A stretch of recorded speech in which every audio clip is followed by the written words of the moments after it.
Crossing over. Crossing over की definition समझने के लिए सबसे पहले जरूरी है तो बेसिक क्वेश्चन समझना, तो बेसिक पार्ट समझना। तो हम डायरेक्टली पहले शुरू करते हैं, तब हम देखते रहेंगे कि क्या उसकी डेफिनेशन है। पर पहले एक चीज़ मैं आपको क्लियर कर दूँ कि who was the one who discovered that process of crossing over? He was Janssen. Janssen in 1909 he discovered the process of crossing over, and he also gave us the chasma hypothesis, that is उन्होंने हमें बताया कि कैसे चैस्मा formation होता है crossing over में। उसको हम आगे अभी स्टडी करने वाले हैं। तो चलिए जल्दी से हम स्टार्ट करते हैं कि क्या प्रोसेस हो रहा है। तो सबसे पहले हम बात करते हैं कि ये जो हम जिन टर्म्स को बार बार यूज़ करेंगे, sister chromatids, non sister chromatids, homologous pair, ये बेसिकली क्या हैं। तो हम स्टार्ट कर रहे हैं विद अ जर्म सेल। मैं एक जर्म सेल बनाती हूँ। This is a germ cell. आपको मालूम है कि जर्म सेल के अंदर अगर हम बात करते हैं, यहाँ पर ये न्यूक्लियस है और न्यूक्लियस के अंदर हम शो कर देते हैं क्रोमोसोम्स।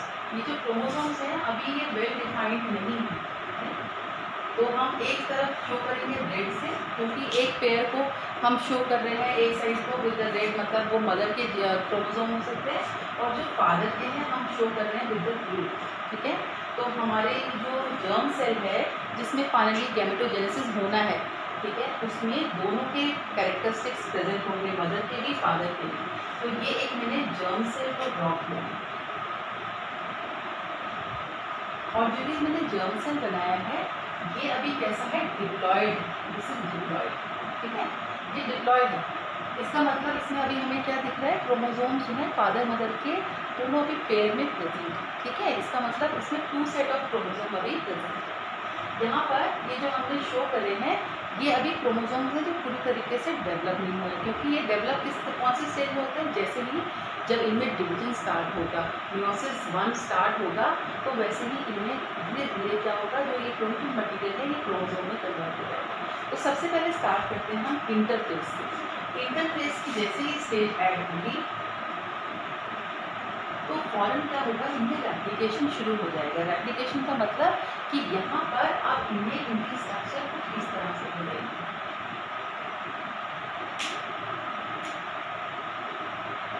अब हम कह सकते हैं कि ये फाइनली पूरी तरीके से डेवलप है। इसमें जो इनका सेंटर है उसको मैं शो कर देती हूँ, सेंट्रोमेयर को इनके विद दिस ब्लैक डॉट, ये इनका सेंट्रोमेयर है। ठीक है, ये वो प्लेस है जहाँ से ये अटैच है, ये सेंट्रोमेयर। अब ये प्रोसेस हमारा कब हो रहा है, इंटरफेस के टाइम पे हो रहा है। इंटरफेस के टाइम पे इसका डेवलपमेंट जो है, तो जो क्रोमोसोम्स का डेवलपमेंट है वो अब कंप्लीट हो गया। साथ के साथ यहाँ पर अब क्या था, सेंट्रियोल था, ये भी धीरे धीरे रेप्लिकेट करके एक और बन गया। दैट मीन्स इसका भी रेप्लिकेशन शुरू हो गया। अब हमारी जो नेक्स्ट स्टेज आएगी वो आएगी हमारी प्रोफेज स्टेज। इंटरफेस के बाद जो हमारी नेक्स्ट स्टेज है वो कौन सी है, दैट इज प्रोफेज। जब प्रोफेज की स्टार्टिंग होगी तो सबसे पहला क्या स्टेप होगा, ये जो हमारा न्यूक्लियर वॉल है ये धीरे धीरे न्यूक्लियर मेम्ब्रेन जो है ये डिजॉल्व होनी शुरू हो जाएगी। Slowly it will start to dissolve, ताकि ये जो क्रोमोसोम मटीरियल है अब उसको पूरी जगह मिल जाए, क्रोमोसोम्स को ये पूरी तरह से एक्सपैंड हो जाए। और ये जो सेंट्रियोल्स हैं ये slowly they will start to move towards the pole. ये धीरे धीरे ये वाला जो है ये इस तरफ आने लग जाएगा, ये इधर जाने लगेगा, तो they will start to move towards the pole. और ये जब यहाँ पोल पे पहुँचेंगे तो ये स्पिंडल का फॉर्मेशन भी करना शुरू कर देंगे। यहाँ पहुँच कर they will start to form the spindle. ये स्पिंडल का फॉर्मेशन शुरू कर दिया है। अब जब स्पिंडल फॉर्मेशन होता है तो आपको मालूम है कि क्रोमोसोम जो है वो कहाँ पे आ जाते हैं, इक्वेटर पे आ जाते हैं। तो लगभग पैकेटिंग स्टेज पे, प्रोफेज में आपको मालूम है 5 स्टेजेस हैं, उसमें से जो पैकेटिंग स्टेज है प्रोफेज की, इस पैकेटिंग स्टेज में क्या होगा, ये बिल्कुल इक्वेटर पे आ जाएंगे और इक्वेटर पे आने के साथ साथ ये एक दूसरे के पास में आ जाएंगे, ओवरलैप करेंगे, बिल्कुल एक दूसरे के क्लोजली आ जाएंगे। दैट मीन्स कि यहाँ पर अगर हमने ऐसे बनाया तो जो दूसरा क्रोमोसोम है that will also lie close together. ठीक है, इसका मतलब स्पिंडल फॉर्मेशन हुआ, स्पिंडल फॉर्मेशन के साथ जो क्रोमोसोम है वो इक्वेटर पे आके लाइन हुए और उसके साथ साथ स्पिंडल फॉर्मेशन भी हो गया। आपको मालूम है जब स्पिंडल फॉर्मेशन होता है तो सेंट्रोमेयर में एक किनेटोकोर नाम का फाइबर है, किनेटोकोर से ये अटैच हो जाएंगे स्पिंडल्स। ठीक है, ये स्पिंडल्स जो हैं ये किनेटोकोर से अटैच होने के लिए, ठीक है, ताकि वो इनको पुल कर सके। लेकिन उससे पहले इसमें कुछ प्रोसेस होना है, इसमें प्रोसेस होना है क्रॉसिंग ओवर का, जो कंपल्सरी नहीं है, जरूरी नहीं है कि होगा ही, लेकिन उसकी प्रोबेबिलिटी है। अब पहले हम इसको स्टडी कर लें कि ये जो क्रोमोसोम्स है, क्योंकि अब जब हम इनको टर्म्स बोलेंगे तो आपको टर्म्स क्लियर हो हैं। तो सबसे पहले मैं क्या करती हूँ, इसको आपको यहाँ पर डिटेल में बताती हूँ कि क्या है। ये हमारा एक क्रोमोसोम है, ठीक है, इसी के साथ में ये दूसरा क्रोमोसोम भी है। फिर मैंने आपको बताया था कि इनका जो सेंटर है उसमें क्या है, सेंट्रियोल है, और इन सेंट्रियोल के अंदर किनेटोफोर्स हैं जो अटैच हो जाएंगे with the spindle fibre. Okay, अब यहाँ पर हम क्या देख रहे हैं कि ये जो क्रोमोसोम है ये कैसे होंगे, ये एक जैसे होंगे। ये क्रोमोसोम्स जो पेयर बना है ना, ये एक जैसे का बनेगा, कभी इसका पेयर इसके साथ नहीं बन सकता, दोनों होमोलोगस पेयर ही बनते हैं। इसका मतलब होमोलोगस से हम क्या समझते हैं, तो होमोलोगस का मतलब है इनके एक जैसे जीन होंगे, एक ही जगह पे होंगे। सपोज अगर हम बात करते हैं इस क्रोमोसोम की, तो इस पे तो ये इसके जो दोनों आर्म्स हैं, इसके जो दोनों आर्म्स हैं ये सपोज कैरी कर रहा है ए, तो सामने वाले में भी क्या होगा, ए ही होगा। इसके जो रेड वाले हैं दोनों में एक ही जीन्स कैरी होंगे। लेकिन यहाँ पर ये जो दूसरा वाला है इसमें कंट्रास्टिंग भी हो सकते हैं, इसमें यहाँ पे हमारे दोनों स्मॉल ए भी हो सकते हैं। दैट मीन्स अगर हम इसको सेपरेट कर दूँ मैं ऐसे, तो इसके ऊपर ये जीन कैरी करता है, ठीक है। जबकि जो हमारा रेड वाला क्रोमोसोम है वो क्या कैरी कर रहा है, वो कैपिटल का मतलब हम यहाँ शो करते हैं डोमिनेंट, वो डोमिनेंट जीन शो करता है, ठीक है। इसका मतलब यहाँ पर डोमिनेंट जीन कैरी करने वाला है, ये इसका रिसेसिव। इसमें एक चीज़ ध्यान रखनी है कि ये दोनों के आर्म्स पे जो हमें जीन्स दिखते हैं ये जरूर आइडेंटिकल ही होंगे, ये कभी अलग अलग नहीं हो सकते। लेकिन इन दोनों के जो होमोलोगस पेयर हैं इन पे कैसे हो सकते हैं, डिफरेंट कंट्रास्टिंग हो सकते हैं, लेकिन एक ही ट्रेट को कैरी करने वाले। कैसे, अभी मैं समझाती हूँ। पहले अब हम ये समझें कि ये जो दोनों आर्म्स हैं, ये जो दोनों आर्म्स हैं इनको हम कहते हैं सिस्टर क्रोमैटिड्स, और ये एक जो मैंने रेड बनाया एक ब्लू, ये आपस में क्या है, नॉन सिस्टर क्रोमैटिड, ठीक है। इसका मतलब एक ही क्रोमोसोम के जो दो आर्म्स हैं उनको हमने बोला सिस्टर क्रोमैटिड्स, और दो होमोलोगस, ये दोनों आपस में कैसे हैं, होमोलोगस हैं। ये कैसे हैं, इनके आर्म्स जो है वो कैसे हैं, नॉन सिस्टर क्रोमैटिड।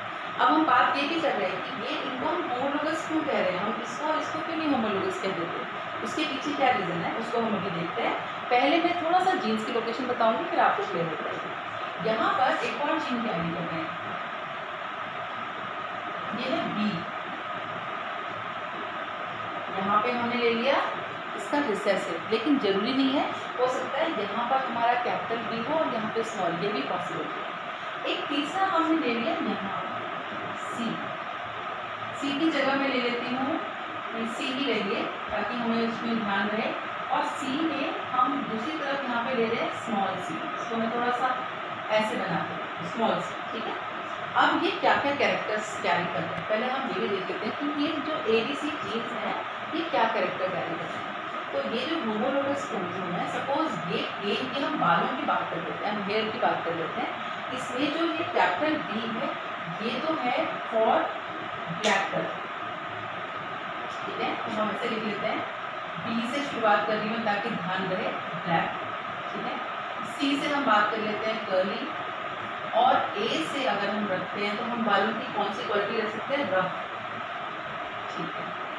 ये हमारे तीनों डोमिनेंट कैरेक्टर हो गए कि बालों का रफनेस, उसका ब्लैक कलर और उसकी कर्ली होना, ये तीनों क्या है, these are all the dominant factor. दूसरी तरफ अब हम देख लेते हैं जो दूसरा हमारा पेयर है, जो दूसरा होमोलोगस पेयर है उसके क्या कैरेक्टर्स हैं, वो हमारे हैं अगेन ये रिसेसिव में हम क्या ले सकते हैं, स्मॉल a हमने ले लिया स्मूथ, स्मॉल b हमने ले लिया ब्राउन, और स्मॉल c हमने शो कर दिया स्ट्रेट, ठीक है। अब ये होमोलोगस पेयर क्यों हमने कहा, क्योंकि अगर यहाँ पर ये कैरी कर रहा है इसको बालों के टेक्सचर को, तो इसका जो होमोलोगस पेयर होगा कंट्रास्टिंग कैरेक्टर तो कैरी कर रहा है, वो ये कर रहा है, रफ को कैरी तो वो कर रहा है स्मूथ को कैरी, लेकिन दोनों के दोनों हमें क्या बता रहे हैं, टेक्सचर बता रहे हैं हमें बालों का। सेम बी जो है क्रोमोसोम वो कलर बता रहा है, तो इधर वाला भी जो ये जीन है ये भी क्या बता रहा है, ब्लैक कलर, ये ब्राउन कलर बता रहा है, ये ब्लैक, लेकिन दोनों क्या डिसाइड करेंगे, हेयर का कलर। ऐसे ही जो सी क्रोमोसोम है ये क्या बता रहा है हमें, बालों का डिज़ाइन, कर्ली है या स्ट्रेट। इसका मतलब जो होमोलोगस पेयर है उस पे जो लोकेशन है जीन्स की वो कॉरस्पॉन्डिंग हो सकती है, अल्टरनेट हो सकती है, लेकिन एक ही ट्रेट को कैरी करने वाली होगी। वो एक ही ट्रेट को कैरी करके हमें बताएगी कि फाइनली जो गैमीट है उसके अंदर कौन सा जीन जा रहा है, वो जीन डिसाइड करेगा कि उसके हेयर कैसे होंगे। अब हम इसको आगे देखते हैं। पहले तो ये चीज़ आपने क्लियर कर लिया कि ये दोनों जो आर्म्स हैं ये सिस्टर क्रोमैटिड्स हैं, और जो अलग अलग होमोलोगस पेयर के जो आर्म्स हैं वो क्या हैं, नॉन सिस्टर क्रोमैटिड्स हैं।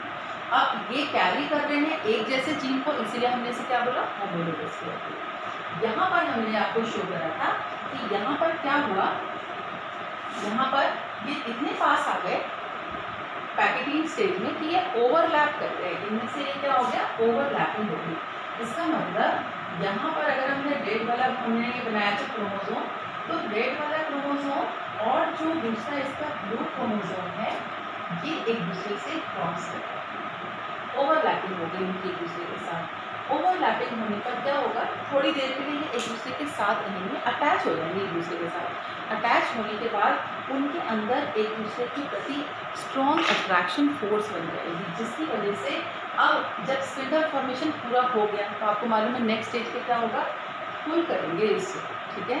तो नेक्स्ट स्टेज है उसमें ये इसको जो स्पिंडल है वो फाइबर्स को खींचेगा। नेक्स्ट स्टेज में जो इसको खींचेगा तो ये सेपरेट होंगे। जब सेपरेट होंगे तो किस तरह से होगा कि इसके साथ क्या होगा, ये वाले क्रोमोसोम का एक पार्ट इसके साथ चलेगा, ठीक है। आपने देखा इसके साथ क्या अटैच हो गया, उसके साथ ब्लू क्रोमोसोम का एक सेगमेंट अटैच हो गया, जबकि जो ब्लू वाला क्रोमोसोम था उसके साथ में क्या अटैच हो जाएगा, रेड क्रोमोसोम का एक सेगमेंट चला, ठीक है। अब हमने क्या देखा था यहाँ पर, इस चीज़ को ध्यान रखेंगे, हमने यहाँ पर इनके क्रोमोसोम का नाम भी मेंशन करा था, अभी हम इसको देखेंगे आगे डिटेल में, ठीक है। लेकिन यहाँ नीचे वाले में कोई क्रॉसिंग ओवर नहीं हुआ, तो जरूरी नहीं है कि हर क्रोमोसोम के होमोलोगस क्रोमोसोम में क्रॉसिंग ओवर होना ही है। यहाँ पर कोई क्रॉसिंग ओवर नहीं हुआ, तो इसका मतलब ये क्रोमोसोम सेपरेट होगा, ऐसे ही चले जाएंगे दूसरी साइड पर, ठीक है। अब जब ये पोल पे आ गए, धीरे धीरे ये मूव करते हुए they have come towards the pole, इन दोनों के दोनों पोल्स पे आ गए।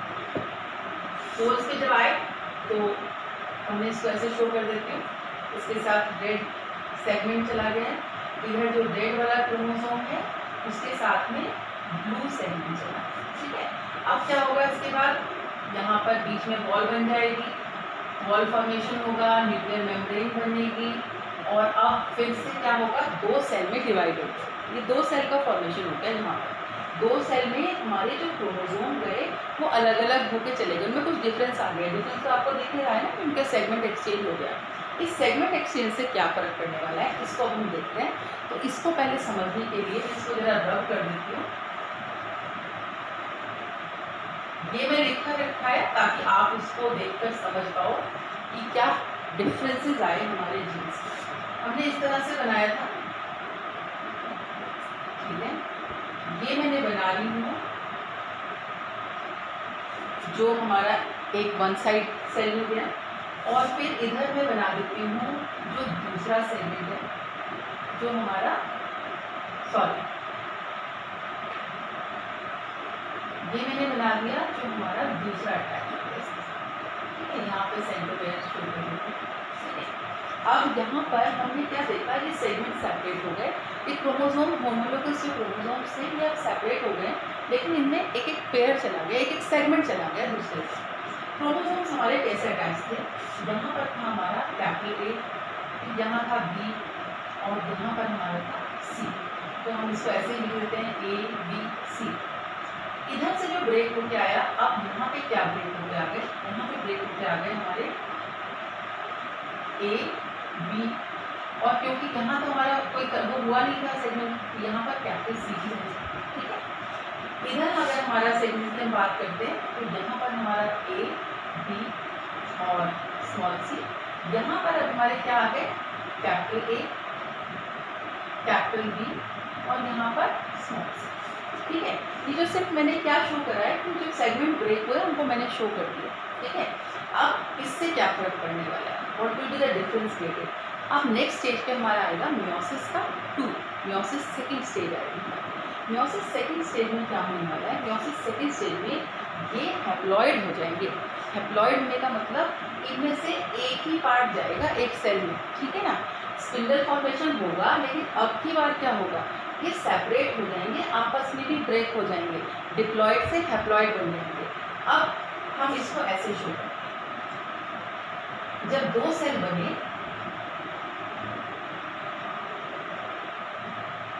इस वाले का कौन सा पार्ट, सपोज हम बात कर रहे हैं इसका ये वाला पार्ट चलाते हैं, सॉरी ये वाला पार्ट, जबकि इधर हमारा ये वाला क्रोमोसोम है। ठीक है, सेम ऐसे अगर हम इसमें ड्रॉ करती हूँ, ये हमारे गैमेट्स बन गए 4। अब इस गैमेट में क्या क्या कैरेक्टरिस्टिक्स हुए, इसमें तो हमारे वही चले गए ए, बी और सी। इधर वाले में हमारे क्या गए, स्मॉल ए, स्मॉल बी और कैपिटल सी। ठीक है, इधर वाले में क्या कॉम्बिनेशन बन गया हमारा, capital A, capital B, small C. यहाँ पर हमारे दोनों में स्मॉल सी ही थे, स्मॉल सी, इसको हम ऐसे शो करते हैं। और यहाँ पे हमारा बना स्मॉल ए, स्मॉल बी, स्मॉल सी। ठीक है, अब हम इससे रिजल्ट देखेंगे कि रिजल्ट क्या होगा। सपोज किसी ऑफस्प्रिंग के अंदर ये क्रोमोसोम जाता है, तो इसका मतलब ये तो सेम अपने जो इसकी मदर थी उससे आइडेंटिकल, इसके बाल कैसे होंगे, रफ, ब्लैक और कर्ली होंगे। ऐसे ही अगर किसी के अंदर ये वाला क्रोमोसोम है तो ये भी अपनी मदर को, ये अपने फादर को रिजेंबल करेगा, या अगर ये फादर का है तो ये मदर को रिजेंबल करेगा। इसमें हेयर कैसे होंगे, स्मूथ, ब्राउन और स्ट्रेट होंगे, ये मदर का क्रोमोसोम चलाएंगे। लेकिन अब इन दोनों की क्या, ये जो गैमीट जाएगा जिसके अंदर, जिस बच्चे के अंदर, उसमें क्या कैरेक्टरिस्टिक देखे, हेयर कैसे हो गया, यहाँ पर हेयर स्मूथ और ब्राउन तो है लेकिन कर्ली, बाल कैसे हो गए, स्मूथ और ब्राउन तो है, स्मूथ और ब्राउन किसकी तरह है, मदर की तरह, लेकिन फादर की तरह कर्ली है। अब ये नया कॉम्बिनेशन बन गया, ना तो पूरी तरीके से मदर की तरह है, ना पूरी तरह से फादर की तरह। सेम उसी तरीके से इस गैमेट की अगर हम बात करते हैं, इसमें जो हेयर है वो कैसे है, रफ भी है, ब्लैक भी है, लेकिन कैसे हो गए, स्ट्रेट हो गए, वो स्ट्रेट है। तो इसका मतलब यहाँ पर हमारे पास दो ये जो नए बने हैं, ये नए कॉम्बिनेशन है जो नए वेरिएशंस देंगे कि पेरेंटल कैरेक्टरिस्टिक को हूबहू कैरी नहीं कर रहे, इनके अंदर नई कैरेक्टरिस्टिक्स होंगे। और इसीलिए हमने इसको क्या कहा, हमने ये कहा कि क्रॉसिंग ओवर से हमें नए कॉम्बिनेशन मिलते हैं। अब यहाँ पर एक चीज़ और ध्यान रखनी है कि जब ये जो क्रोमोसोम्स हैं ये जब पास में आए, जिस तरह से हमने शो किया था इसको, जब ये क्रोमोसोम्स इस तरह से एक दूसरे के पास आए, ठीक है, तो उसमें क्या हुआ, यहाँ पर उसको ऐसे शो करते हैं,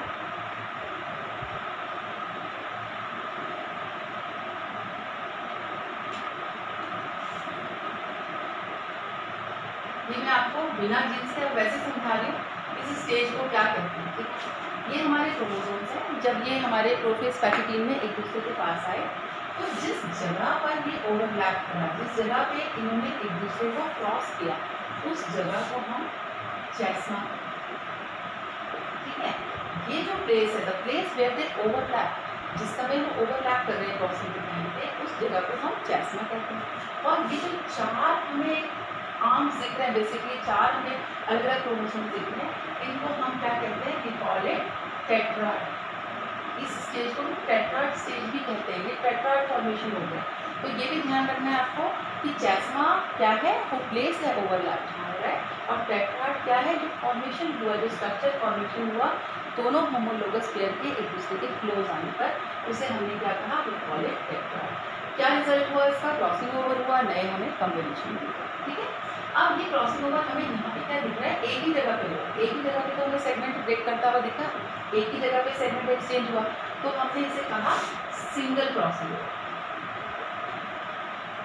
ऐसा भी हो सकता था कि यहाँ पे क्रॉसिंग ओवर 2 जगह पे होता है, किस तरह से,